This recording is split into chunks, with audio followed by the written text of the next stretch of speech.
반갑습니다. 귀한 찬양 감사합니다. 요즘 이 환자들이 독감 환자들이 많아서 고생들을 많이 하시는 것 같습니다.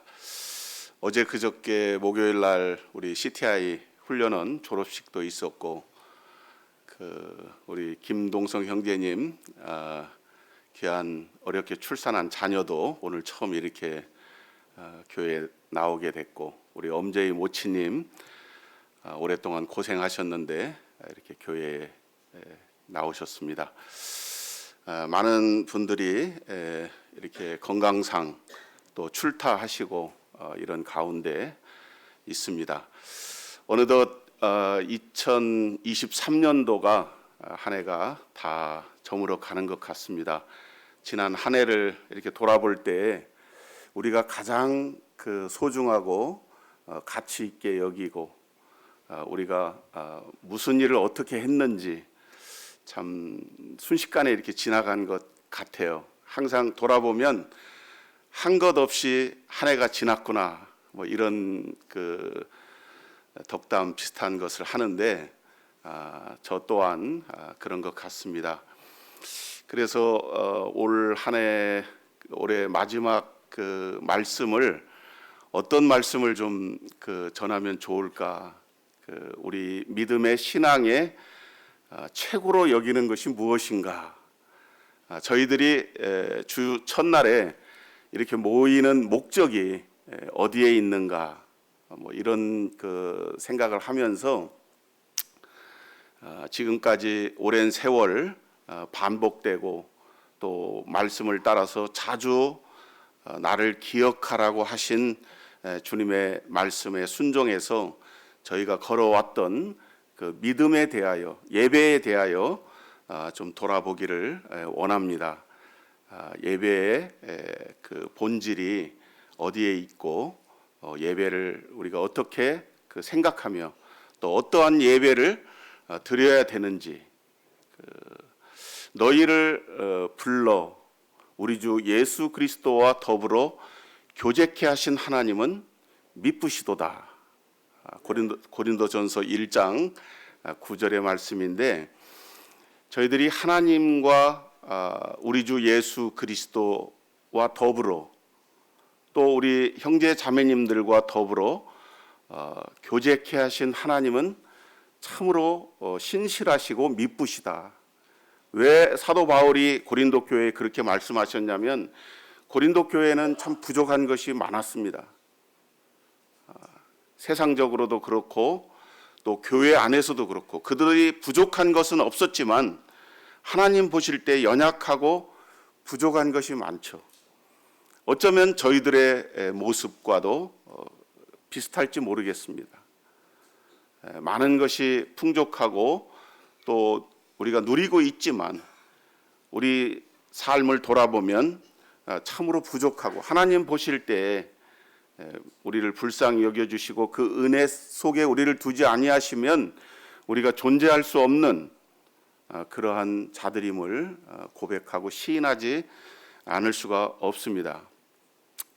오늘은 짧게 예배에 대하여 우리가 수없이 지금까지 배우고 또 실행하고 또 많은 부분에 대해서 강론을 했지만 오늘 이 예배에 대하여 요한복음 12장을 통해서 좀 나누고자 합니다. 예배를 생각할 때 구약에서는 아브라함, 이 신약에서는 이 마르다와 마리아와 나사로의 세 남매에 대한 것이 예로 많이 드는데, 지난 수요일 날 우리 문태배 형제님 통해서 창세기 22장 아브라함의 생애, 아브라함이 드렸던 그 예배에 대하여 고찰해 봤습니다. 참으로 귀한 시간이었다고 생각합니다. 창세기 22장 아브라함이 드렸던 그 예배는 하나님께서 정말 감동하신, 하나님이 기뻐 받으신 그런 예배였습니다. 어떻게 아브라함이 그러한 예배를 하나님 앞에 드릴 수 있었느냐? 아브라함의 믿음의 성숙에 있었다고 봅니다. 아브라함이 오랫동안 하나님 앞에 그 믿음의 자세가, 믿음의 태도가 하나님은 받으실 만한 자를 통해서 그 예배를 받으신다고 생각합니다. 하나님이 아브라함을 불러 그를 시험하고자 하셨지만 하나님은 아브라함이 어떠한 예배를 하나님 앞에 드릴 줄 아셨다고 하는 것이죠. 그 아들 독자도 아끼지 아니하고 하나님 앞에 기꺼이 드렸던, 자기의 생명보다도 더 귀중한 자를, 그 아들을 하나님 앞에 드렸다. 참 감당할 수 없는 그 헌신이죠. 하나님 앞에 예배의 본입니다.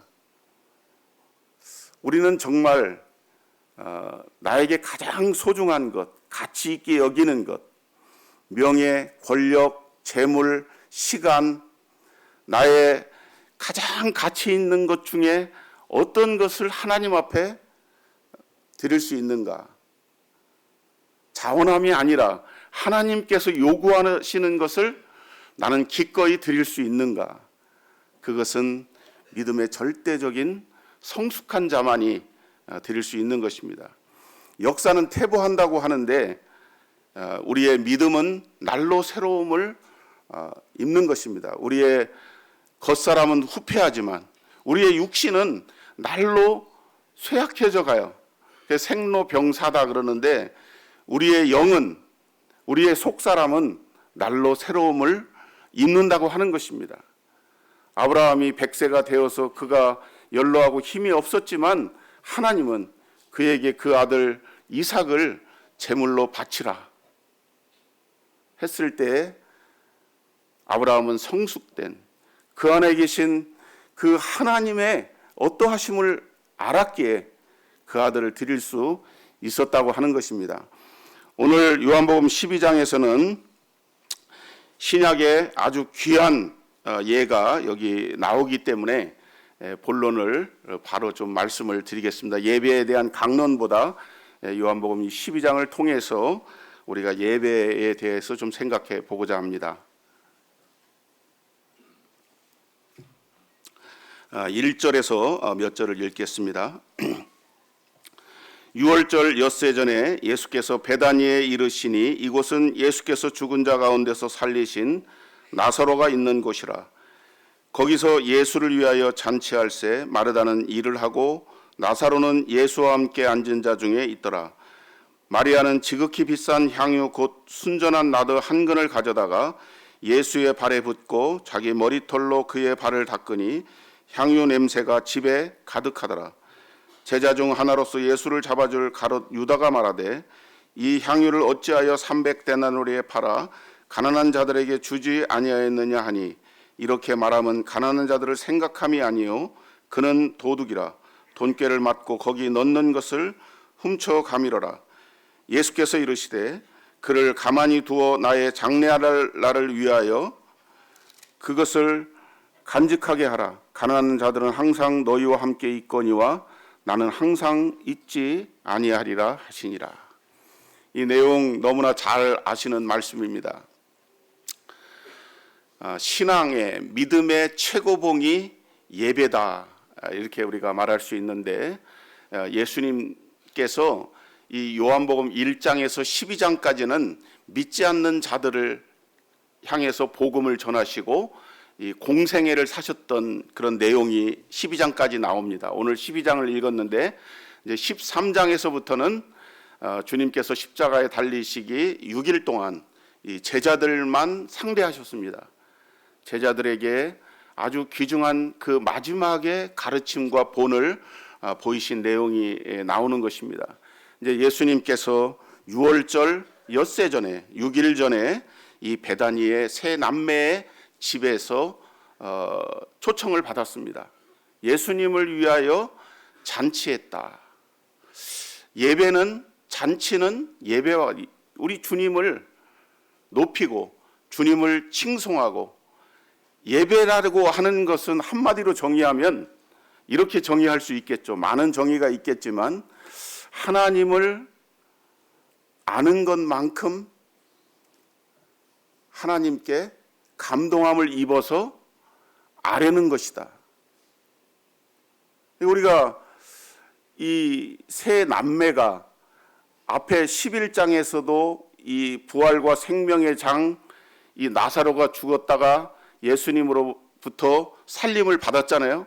또 그 앞에는 그 예수님께서 베다니 이 세 남매의 집에 자주 가서 그들과 교제하셨지만 그들 그 남매 간에 서로 시기하고 질투하고 서로 책망하고 비판하고 이랬어요. 늘 예수님께서 오시면 마르다는 부엌에서 예수님을 위한 식사를 준비하고 마르다는 예수님 발 앞에 앉아서 말씀을 들었어요. 그러니까 언니 마르다가 예수님께 동생 마리아를 좀 책망해 달라. 나 혼자 이렇게 일하는 것을 저가 보고 가만히 있는다. 예수님께서 그때도 내가 한 가지 일에만 하는 것이 좋다. 오늘 그런데 이 12장에서는 이 세 남매가 예수님의 발 앞에 앉아 있습니다. 조용합니다. 침묵하죠. 오늘 저희들이 이제 조금 있으면 이 만찬 예배를 드리는데 이 하나님을 예배하는 진정한 성숙된 그 예배는 우리가 주님 앞에 조용한 것입니다. 우리가 주님을 기억하고 주님을 생각하니까 주님의 그 어떠하심을 묵상함으로 우리가 그 앞에 잠잠할 수 있는 것입니다. 이 세 남매가 어떻게 이렇게 변화를 입게 되었을까요? 예수님께서 늦게 온다고 마리아는 불평했습니다. 예수님께 따졌어요. 예수님께서 일찍 오셨으면 내 오라비가 죽지 아니하였으리라. 그랬던 이 마르다 마리아가 예수님 앞에 조용한 것입니다. 예수님의 그 존재가, 예수님의 가치가 어떤 분인가를 알게 된 것이에요. 아, 이분은 정말 하나님이시다. 어떻게 죽었던, 배로 동였던, 무덤에 갇혔던 그 동생 나사로가 살아날 수 있는가? 죽은 자를 살리시는 분이 이 주님이시구나. 그 주님의 절대적인 가치를 본 것이에요. 그래서 예수님을 위하여 잔치를 벌렸을 때는 이제 예수님을 죽이기 위해서 많은 대제사장과 그의 하속들 무리들이 호시탐탐 예수님을 잡기 위해서 노리고 있었을 때입니다. 살벌한 거죠. 살기가 등등한 그 사회적 분위기 속에서 예루살렘 그 근처에 그 밑에 동네에 베다니에서 살고 있었던 세 남매가 예수님을 기억하고 예수님을 위해서 잔치를 준비했던 것입니다. 그래서 그들이 여전히 마르다는 일을 하고 나사로 마리아는 예수님 발 앞에서 예수님과 함께하며 나사로도 예수님 앞에서 말씀을 듣고 있을 때에 이 마리아는 준비했던 그 집의 가장 보물인 이 향유를 가져다가 예수님의 발 앞에 붓는 것입니다. 그래서 그 함께했던 제자들이 그것을 비판했어요. 지금 그 비싼 1년치나 노동자의 1년치 임금이나 되는 그 비싼 향유를 팔아서 가난한 자들을 위해서 쓰지 않고 어떻게 그렇게 발에 붓고 낭비하느냐 책망한 것입니다. 그런데 이 마리아는 그 향유가 문제가 아니었습니다. 이제 예수님께서 머지않아서 죽으실 것이고 그 예수님의 고난을 생각할 때 자기 집의 보물인 그 향유를 가져다가 기꺼이 예수님의 발에 부을 수 있었던 것입니다.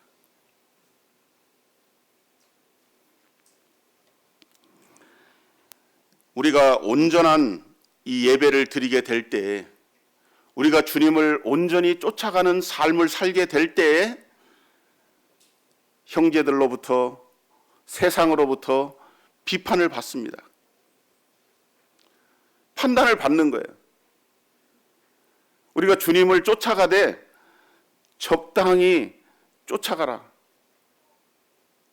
우리가 적당하게 주님을 섬기면 그냥 적당한 예배를 드릴 수가 있는 것입니다.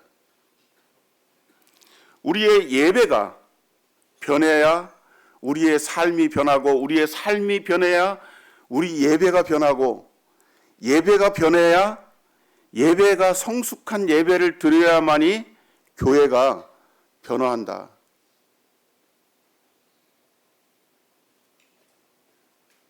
우리의 예배를 위해서 나는 얼마만큼 준비하는가, 예배를 보기 위해서 참석하는가, 예배를 드리기 위해서 참석하는가. 예배는 드리는 것입니다. 드리기 위해서는 여기 마리아가 준비한 향유, 옥합에 준비한 그 향유가 필요한 것이죠. 우리가 찬송을 이렇게 택하는데,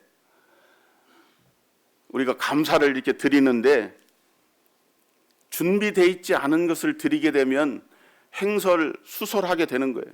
생각나는 대로 드리게 되면 아멘할 수 없는 것입니다. 고린도전서 4장에 저희는 감사를, 기도를 잘하였으나 어찌 그 감사와 기도에 아멘하리요. 아멘할 수 없는 감사와 기도를 드리면 안 된다고 하는 것입니다. 우리가 감사할 수 있는, 아멘할 수 있는 기도를 어떻게 드리느냐? 준비된 것을 가지고 나와야 됩니다.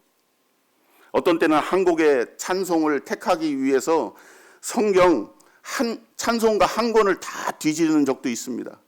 아, 내일 어떠한 내가 찬송을 주님 앞에 드릴까? 그냥 생각나는 대로 이렇게 탁 열어보니까 너 근심 걱정 말아라. 이런 찬송을 택해서는 안 된다고 하는 것입니다. 아, 오늘 드릴 게 없으니까 오늘 시편을 뒤져볼까? 시편을 뒤지다가 보니까 여기 108장에 내 하나님을 찬양하라고 하니까 주님을 찬양하고 주님을 경배합니다. 주님 감사합니다. 사도 바울은 고린도 교회의 성도들을 굉장히 격려하셨습니다. 저들의 그 상태를 아셨지만 그럼에도 불구하고 저들이 자기 자신을 보지 않고 하나님을 바라봄으로 하나님 앞에 나와서 예배드리는 그 고린도 교회의 예배를 받으셨다고 하는 것입니다. 우리가 왜 예배를 드리지 못하느냐? 주님을 바라봐야 되는데 자기 자신을 바라보기 때문에 예배 드리지 못하는 거예요. 일주일 동안 계속 내가 범죄 가운데 있었어요. 도저히 예배를 드릴 수가 없어요. 일주일 동안 어떠한 일로 누구랑 다투고 직장에서 싸워서 마음이 너무 상한 거예요. 그래서 예배 드릴 수가 없어. 그래서 심지어는 떡과 잔에도 참여할 수가 없는 거예요.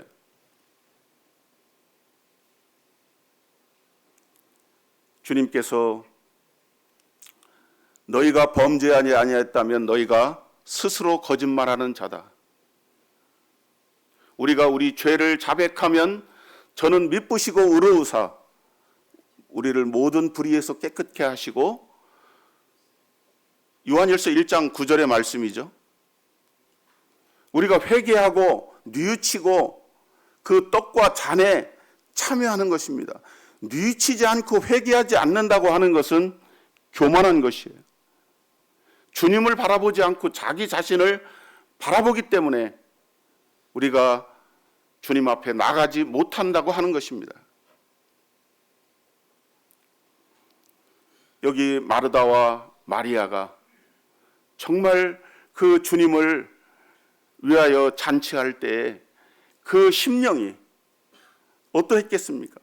자기의 안위를 돌아봤겠습니까? 내일 일을 걱정했겠습니까? 그 부모 없이 자란 그 세 남매가 주님을 알게 되었습니다.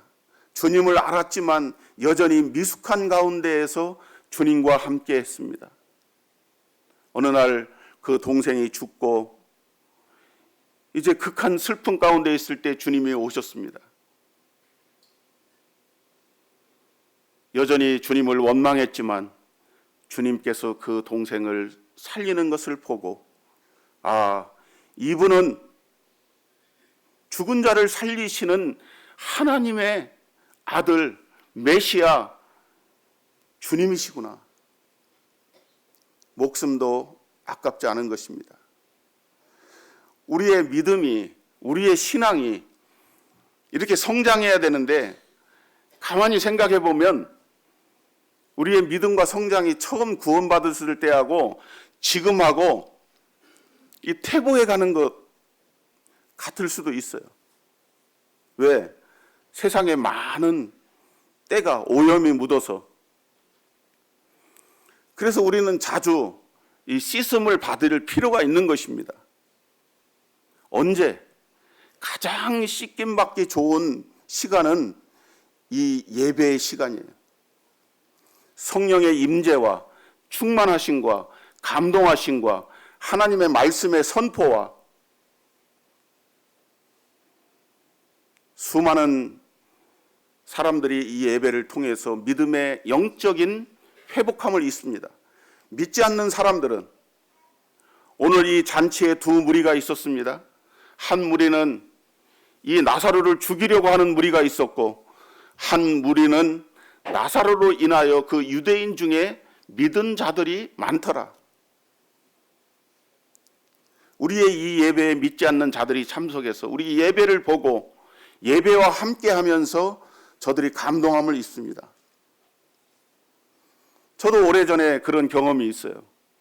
제가 자주 여러 번 말씀드렸지만 그 작은 무리의 예배에 참석했는데 그들이 드리는 그 예배를 보고 그들의 진지함을 보고 그들의 그 예배의 순수성과 아름다움의 감동함을 입게 된 것입니다. 그 진실성을 본 거예요. 우리는 말로 표현하지 않지만 우리가 주님 앞에 앉아 있지만 우리가 주님 앞에 서 있는 이 모습을 뒤에서 믿지 않는 자들이 보는 것입니다. 예배 시간에 아까도 말씀드렸지만 허튼 잘못된 복음 찬송을 택하거나, 물론 그 복음이 찬송이 그 잘못됐다는 게 아닙니다.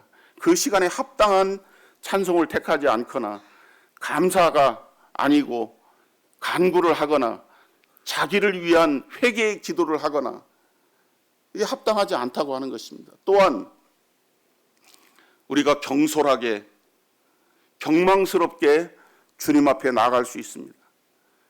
일국의 대통령 앞에 나갈 때 어떻게 합니까? 제 친구가 청와대에 갔다 온 얘기를 했어요. 오후에 대통령 면담이 있으면 아침부터 일찍 가서 그 대기실에서 준비를 한답니다. 손을 한 10번쯤 고급 세정제로 손을 닦는데 나중에 그 거칠었던 손이 부들부들해진대요. 그 손에 묻은 세균을 다 죽이기 위해서. 그리고 이 향균 처리를 다 하고, 그리고 집에서부터 얼마나 그 준비를 했겠어요. 자기가 입었던 최고의 비싼 옷을, 좋은 옷을 입고 슬리퍼를 신고 청와대 가는 사람 있겠습니까? 최소한 예의를 갖춰서 머리도 단정하게 하고 이렇게 가지 않겠습니까? 우리가 주님 앞에 이렇게 외적인 것뿐만이 아니라 내적인 준비가 필요한 것입니다. 나는 오늘 기필코 감사에 동참하고 말리라. 다른 사람이 찬송을 택하기 전에, 감사를 드리기 전에 내가 감동함이 없는데도 불구하고 의무적으로 드리는 이 감사에 대하여 하나님께서 어찌 감동함을 입으시고 그 예배를 받으시겠냐 하는 것입니다. 이 창세기에 보면 예배를 잘 드리면 축복이지만 예배를 잘못 드려서 어렵게 된, 제가 저주라는 말은 쓰지 않겠습니다. 감히 예배를 잘못 드려서 저주를 받는다. 이 굉장히 무서운 얘기이기 때문에 예배를 잘못 드림으로 인해서 이 퇴보하는, 이 신앙이 쇠퇴해 가는 이러한 경우를 많이 보게 되는 것입니다. 그래서 우리가 예배를 아무리 많이 논한다 할지라도 예배에 대하여 어떻게 완벽한 말씀을 드릴 수 있겠습니까?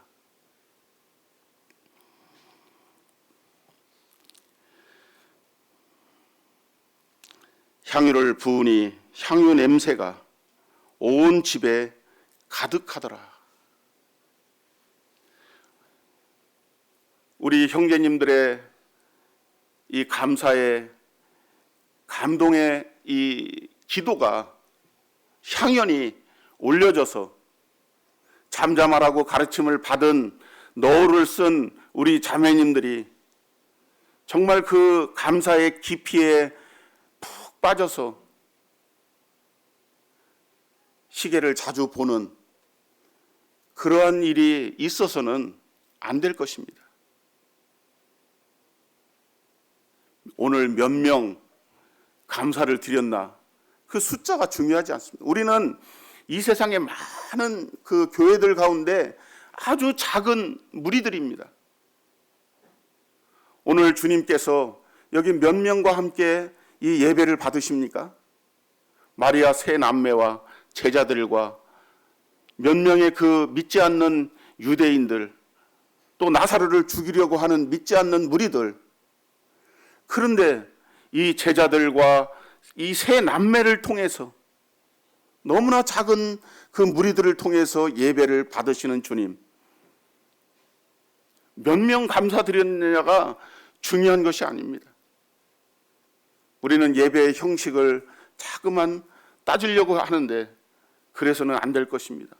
젊은 사람들이 예배를 많이 드려야 된다, 또 성숙한 사람이 예배를 많이 드려야 된다, 그런 형식이 문제가 아니라 하나님의 감동함을 입은 주님께서 받으실 만한 예배를 우리가 드릴 수 있도록 서로 피차를 격려하고 배려하고 기다리고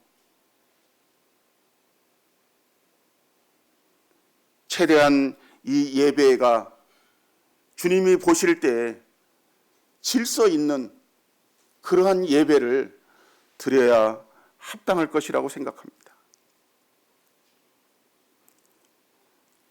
오늘 이 세 남매가 주님의 죽으심을 앞두고 잔치를 벌려 주님을 섬기고 있습니다. 우리의 예배가 이 예배당에서만 끝나는 것이 아니라 이 예배가 밖으로 나가서 믿지 않는 자들을 섬기고 또 형제 자매들을 섬기고 봉사하고, 지금도 주방에서 음식을 만드시는 분들이 계시죠. 이 말씀을 듣고 있습니다. 또 봉사하는 분들도 있습니다. 우리 여기 함께하고 계신 분들도 계십니다. 또 다른 지역, 또 해외에서 많은 각 분야에서 섬기는 분들이 있습니다.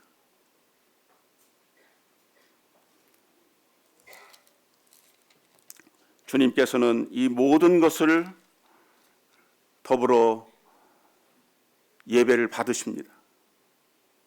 예배가 예배다운 이 예배를 드릴 때 믿지 않는 자들이 그 예배에 감동함을 입고 그 예배를 통해서 구원함을 얻게 되는 것을 보게 됩니다.